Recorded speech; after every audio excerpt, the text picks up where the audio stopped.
Bonjour, donc je vais vous parler un petit peu de ce que j'appelle, avec d'autres, la métamorphose numérique. Il ne s'agit pas d'une révolution, les choses ne changent pas du jour au lendemain, mais cette transformation de la société qui est en cours est quelque chose qui va nous concerner tous. Dans votre vie quotidienne aujourd'hui, les relations, les échanges que vous avez avec d'autres sont déjà complètement modifiés parce que vous utilisez tous les jours les réseaux sociaux, que ce soit Twitter, Facebook, Instagram ou d'autres. Et de la façon dont vous échangez avec d'autres n'a rien à voir avec la façon dont vos parents ou vos grands-parents ont échangé. Et cette transformation numérique que vous vivez au quotidien avec ces outils, elle aussi transforme complètement la société. Je vais essayer de vous donner quelques exemples. En avant-première, donc je vais juste pour me présenter rapidement. Donc moi je suis responsable de formation en école d'ingénieur et je participe aussi à l'animation de la Commu avec Patrice Routefurier qui est ici présent et d'autres dans la salle. Et et j'ai été élu à la ville de Brest pendant 3 mandats pour essayer justement de développer les usages du numérique dans la ville. Alors, le Conseil national du numérique, sûrement vous connaissez pas, c'est une structure d'une 30aine de personnes qui, intervient en conseil proposition pour le gouvernement et pour le législateur et qui a produit 13 rapports sur l'école, la société, le travail et la citoyenneté avec cette transformation de la société du numérique. Donc si on revient un petit peu en arrière sur ces questions un petit peu d'information, d'échange, d'écriture. C'est pas si vieux dans l'histoire humaine que l'écriture existe. L'écriture a à peu près 3000 ans. Et nous avons dans un mot aujourd'hui pour exprimer ce changement de période. Avant l'écriture, ça s'appelait comment ? Je l'ai entendu, donc, la préhistoire. Donc, on a un mot qui dit le temps d'avant l'écriture, la préhistoire, et aujourd'hui, je vais essayer de vous montrer que la transformation numérique est aussi importante, mais on n'a pas encore un mot pour parler du siècle d'avant, du siècle des années avant 1980, avant 1990, où Internet et les ordinateurs étaient pratiquement inexistants. Lorsque l'écriture est apparue, eh bien, on a pu créer la transmission des savoirs, on a pu écrire les choses, et l'école s'est développée. Avec l'écriture est apparu aussi le monothéisme par rapport au temps d'avant. Est apparu l'écriture des lois. Et donc, lorsque une transformation de ce type-là se met en place, c'est toute la société qui se transforme. Si on prend la deuxième transformation du même type, qui est l'imprimerie, lorsque, avant l'imprimerie, eh bien, les écrits étaient extrêmement rares. On pouvait les stocker à un endroit donné. Pour écrire un livre, il fallait des dizaines de moines, par exemple, qui recopiaient la Bible ou qui faisaient un écrit, mais ça prenait énormément de temps et il y en avait très peu. Par exemple, ici, en Bretagne, avant l'imprimerie, le curé de campagne n'avait pas de Bible pour lui, dans son village. Ça veut dire que tous les habitants d'un village qui allaient à la messe et qui pratiquaient cette religion n'avaient jamais eu l'occasion de lire la Bible. Et lorsque l'imprimerie est arrivée, il y a eu donc tout un mouvement de réforme protestante avec des gens qui disaient « vous avez la Bible en main, vous pouvez la comprendre, vous pouvez l'interpréter et la discuter ». Et donc, lorsque l'imprimerie est arrivée, il y a eu tout un mouvement effectivement de débat autour de ces questions religieuses qui a amené effectivement la réforme, et puis il y a eu les guerres aussi en France et ailleurs à ce sujet. Lorsque l'imprimerie est arrivée, on a pu imprimer des journaux. Et en imprimant des journaux, la démocratie s'est développée. Et ensuite, il y a effectivement la science aussi, parce que la connaissance a pu se diffuser. Donc ce qu'on peut voir, c'est que lorsque une révolution dans l'écriture ou la transmission d'informations, le traitement de l'information se met en place, c'est toute la société qui se transforme. Et aujourd'hui, avec le numérique, vous avez une transformation analogue, même de plus grande ampleur. Et ce qui est nouveau, c'est que cette transformation est très rapide. Il a fallu des dizaines d'années pour que l'écriture se développe. Il a fallu des dizaines ou des centaines d'années, des dizaines d'années pour que effectivement l'imprimerie puisse aussi se développer. Et le numérique, ça date simplement d'il y a 30 ans. On aurait dit à vos parents collégiens qu'on pouvait créer une encyclopédie ouverte où tout le monde écrivait ce qu'il voulait pour définir quelque chose. Il y a 10 ans, il y a 20 ans, je dirais la majorité des gens sensés pensaient que c'était impossible d'avoir une écriture où tout le monde écrivait quelque chose. Comment ça va se réguler? Si tout le monde écrit, il va y avoir des bêtises, et puis c'est comme ça qu'est né Wikipédia. Wikipédia est né d'un projet complètement fou en disant on va essayer de faire une encyclopédie dans laquelle chacun va pouvoir contribuer, et s'il y a des erreurs, il y a des gens qui vont la corriger. Ce projet a été longtemps controversé, et aujourd'hui, vous utilisez qui n'a pas utilisé ou qui utilise Wikipédia, juste par exemple pour voir dans une salle ici, qui utilise. Voilà. Donc ça veut dire que quelque chose qui a moins de 20 ans d'âge est devenu complètement commun. Et faut savoir que des gens de temps en temps écrivent une bêtise sur Wikipédia. En général, dans l'heure qui suit, c'est corrigé. Autre projet complètement fou, il y a une dizaine d'années aussi, quelqu'un a imaginé de créer une carte dans laquelle chacun mettrait des points, en disant là il y a un ruisseau, là il y a un pont, là il y a une route, etc. Et cette carte où chacun a le droit d'écrire, elle s'appelle OpenStreetMap, carte ouverte, et cette carte ouverte, elle fonctionne. Et depuis maintenant 5 ans, ici, en région Bretagne, les services de l'État, les collectivités territoriales ont participé à cette carte ouverte, et c'est la carte par défaut. La carte utilisée en Bretagne n'est pas la carte IGN de l'Institut géographique national, mais la carte qui est fabriquée par des centaines et des milliers de personnes. Pourquoi? Parce que d'une part, les collectivités et les services publics ont fourni leur fond de carte, et à partir du moment où chacun peut modifier la carte, eh bien les modifications sont plus faciles, sont plus rapides, et donc cette carte-là est plus efficace. Donc c'est un petit peu ça le monde qui se crée, c'est un monde où quelque part on donne la possibilité à tout un chacun de pouvoir intervenir. Aujourd'hui, lorsque vous publiez quelque chose sur Facebook, en général, ce que vous écrivez va être peut-être lu par des tas de personnes. Il y a des jeunes qui ont des blogs où ils racontent des choses qui sont suivies par des milliers de personnes. Vous avez la possibilité d'échanger avec tout un chacun. Dans le monde d'avant, celui où moi j'ai fait mes études, les gens qui écrivaient, c'était essentiellement les journalistes et les gens qui écrivaient des livres. Et une personne qui habite Rennes avait peu de chance de pouvoir communiquer, échanger avec quelqu'un qui est à Brest, à Saint-Brieuc ou à Vannes ou ailleurs. Alors qu'aujourd'hui, vous êtes en direct avec des tas de personnes, vous avez des ateliers, des échanges, et puis derrière, il y a, je crois aussi, un code hashtag pour la journée d'aujourd'hui qui est MDN 2016, MDN 2016, et donc vous pouvez envoyer des messages, pas maintenant parce qu'on a demandé d'éteindre les portables, mais dans les ateliers cet après-midi sur Twitter, vous pouvez échanger avec d'autres, et pourquoi pas demain correspondre, échanger avec d'autres collégiens, d'autres sites. Donc c'est toute cette évolution-là qui est extrêmement rapide et qui va changer énormément de choses.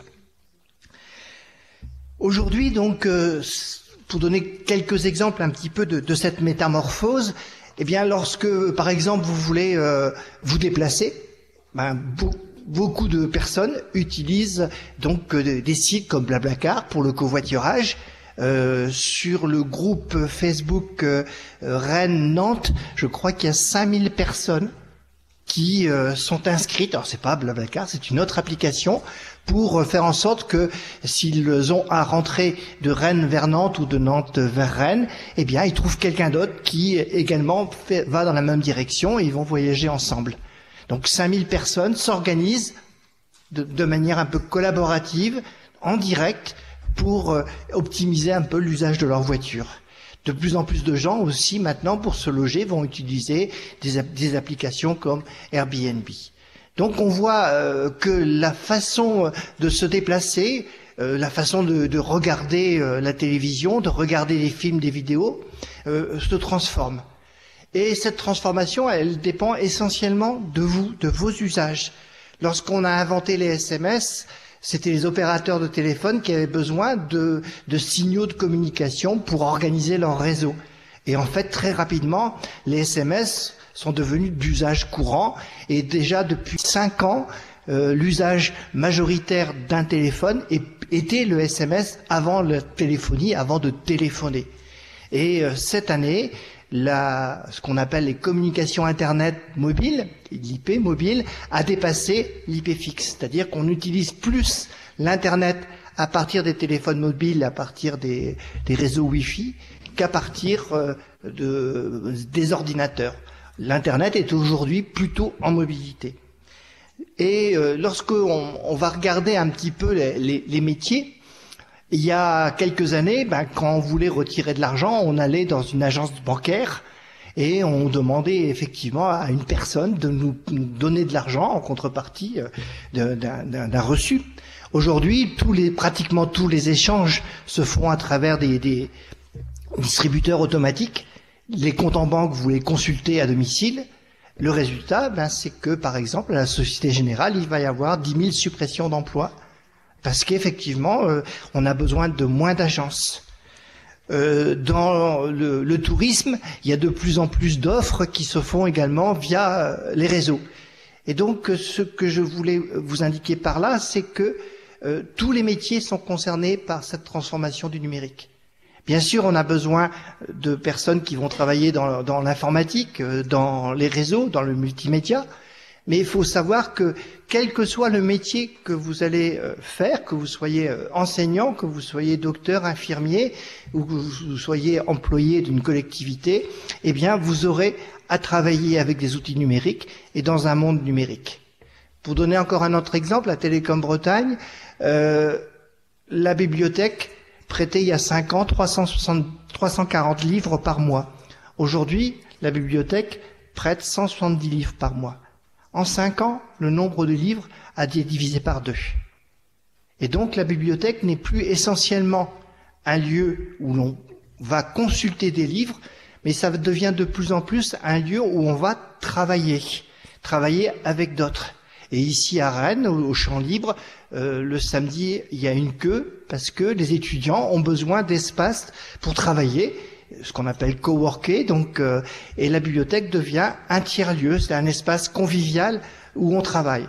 Et de plus en plus de bibliothèques universitaires aujourd'hui sont ouvertes le soir, sont ouvertes le week-end, parce qu'on a besoin de lieux pour échanger, pour apprendre, mais apprendre pas forcément en consultant seulement des livres.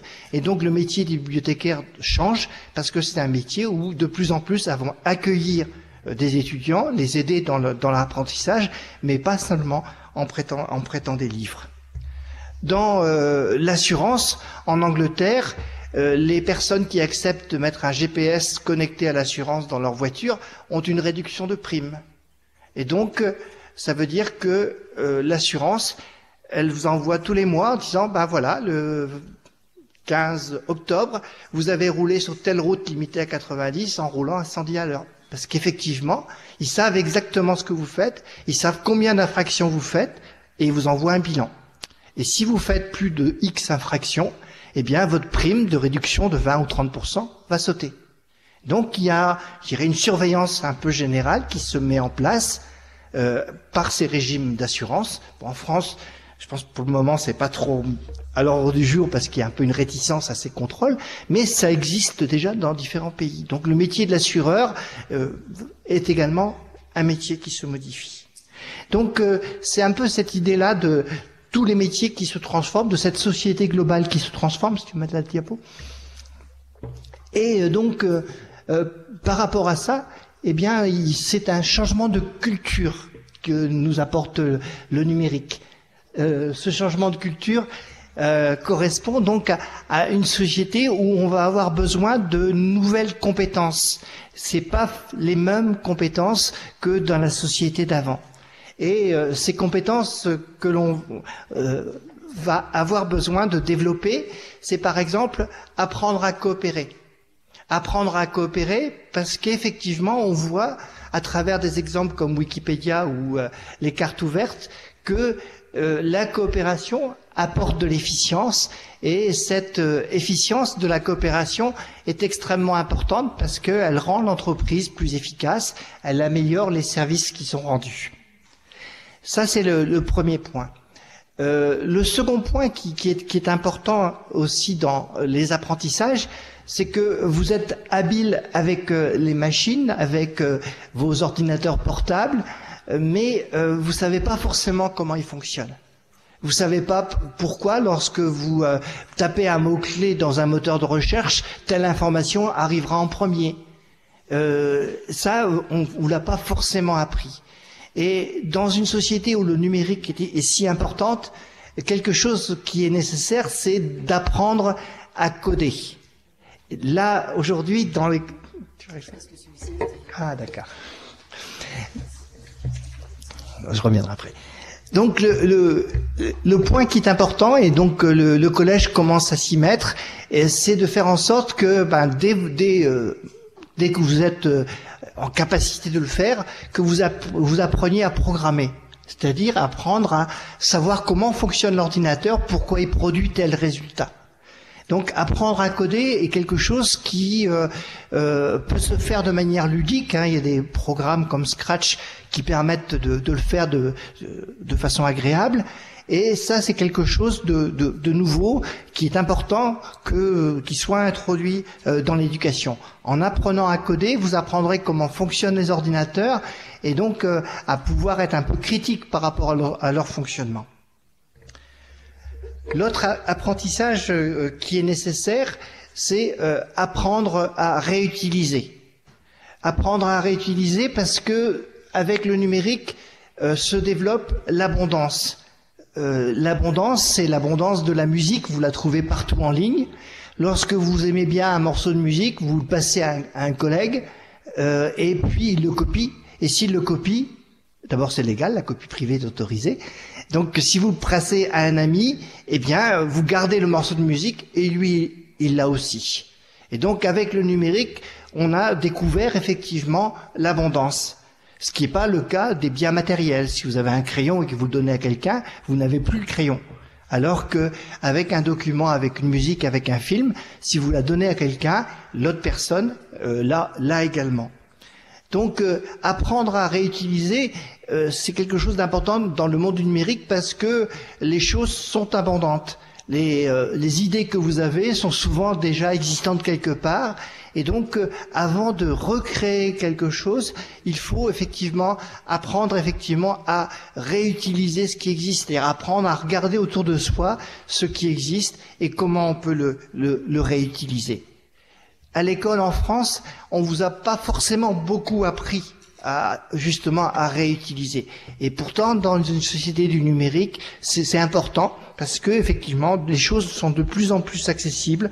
Il y a des choses de plus en plus abondantes.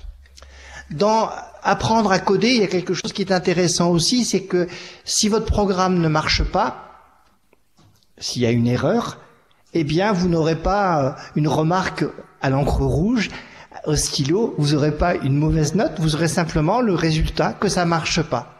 Et ça, c'est quelque chose d'important aussi qu'on devrait développer à l'école, c'est apprendre des erreurs. Faire en sorte que lorsque il y a une erreur, on comprenne où est l'erreur sans jugement et qu'on puisse effectivement corriger son erreur. Un autre élément qui est également important, c'est que si vous avez un cours qui vous intéresse, il y a sûrement des tas, eh bien vous pouvez aller sur Internet, sur Wikipédia ou avec un moteur de recherche et chercher des informations sur ce cours. Et vous apercevrez que vous trouverez sur la toile énormément de choses et vous pourrez continuer l'échange ou la compréhension par vous-même. Dans ce monde du numérique où tant de choses sont disponibles, eh bien la connaissance, c'est à la fois l'enseignant qui vous explique des choses, mais c'est aussi tout ce que vous pouvez acquérir par vous-même. Et ça, c'est quelque chose d'extrêmement important, d'apprendre effectivement à regarder les choses qui existent sur le web et puis pouvoir revenir et poser des questions à votre enseignant.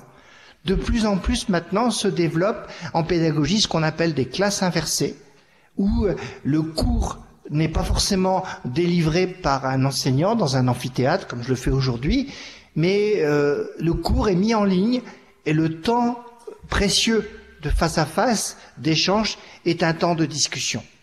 Et donc, il faut que vous puissiez aussi, au collège, apprendre ces nouvelles façons d'apprendre, c'est-à-dire regarder des contenus par vous-même, essayer de vous intéresser aux choses, et ensuite de pouvoir discuter avec vos amis, discuter avec votre enseignant, et vous apercevrez que vous pouvez acquérir des connaissances par vous-même.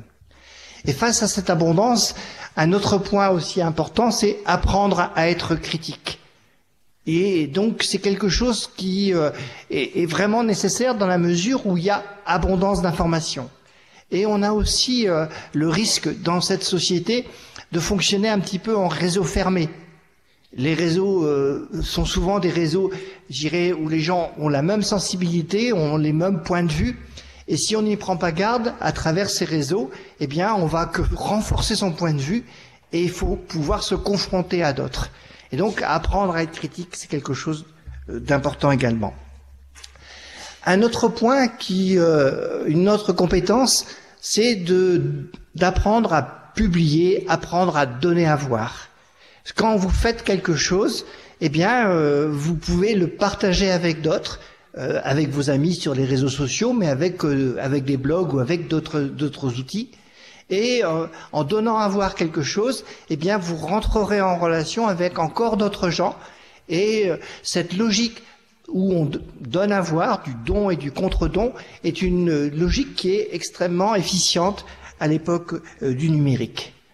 Et sur le numérique, comme encore une fois, donc c'est pas tellement les métiers d'informaticiens qui sont importants, mais c'est aussi toutes ces compétences-là dans les autres métiers. Et donc, ce qu'on attend maintenant des jeunes, c'est qu'ils soient créatifs. Et la créativité, c'est pas quelque chose, c'est plutôt quelque chose que les femmes ont souvent. Et donc, on a besoin aujourd'hui dans tous les métiers de jeunes qui soient créatifs. Et donc, en apprenant à poser des questions, comme je vous l'ai indiqué tout à l'heure, vous développez votre créativité. Et c'est un petit peu ces éléments-là qui sont vraiment importants. C'est qu'il faut que, dans un mouvement où l'école va devenir de plus en plus ouverte, ces compétences à écrire, à copier au sens réutiliser, ces compétences à publier, à donner à voir, sont des compétences extrêmement importantes. Et lorsque vous serez plus tard dans un métier, on vous demandera pas simplement d'avoir des connaissances de base, mais justement d'être capable d'innover, d'entreprendre et de créer. Et donc le numérique, c'est pas de la technologie, c'est aussi un changement de culture, c'est un changement de façon d'être, où il faut effectivement davantage être dans une attitude d'attention un petit peu à ce qui se passe autour de vous, d'apprendre à coopérer, d'apprendre à créer et d'apprendre à innover. Merci.